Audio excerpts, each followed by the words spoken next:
விசேஷங்கள். நாளைக்கு 2 சிறப்பு. நாளைக்கு கிருத்திகை, கார்த்திகை விரதம் முருகப்பெருமான் வழிபாடு செய்கின்ற நாள். நாளைக்கு ஏகாதசி விரதம் பெருமாள் வழிபாடு செய்யும் நாள். திருமாலையும் அவனது மருகனாகிய முருகனையும் வணங்கும் நாள். திருமால் மருகோன் என்று சொல்லப்படுகின்ற முருகப்பெருமான் வழிபாடு செய்யும் கிருத்திகை.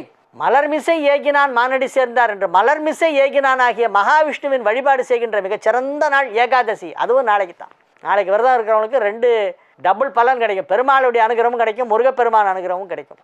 எனக்கு முருகன்லாம் வேணாம், எனக்கு பெருமாள் தான் வேணும், அப்பவும் அவர் கொடுப்பார். முருகன் கொடுத்துருவார். நீ அவரை திரும்பி பார்க்கலாம் விட அவர் உனக்கு அருள் பண்ணுவார். முருகன் அருளும் பெருமாள் அருளும் சேர்ந்து கிடைக்கும் நாளை தினம் விரதம் இருந்தால். நாளைக்கு ஏகாதசி, கிருத்திகை 2 சேர்ந்து வருது. 2 விரதம் சேர்ந்து வருது. வாழிய செந்தமிழ், வாழ்க நற்றமிழர், வாழிய பாரத மணித்திருநாடு. வந்தே மாதரம், வந்தே மாதரம், வந்தே மாதரம். மீண்டும் நாளை நிகழ்ச்சியிலே உங்களை சந்திக்கும் வரை உங்களிடமிருந்து விடைபெற்றுக் கொள்வது உங்கள் வழிகாட்டி ஜோதிடர் கலைமாமணி ஹரிகேச நல்லூர் வெங்கட்ராமன். வணக்கம்.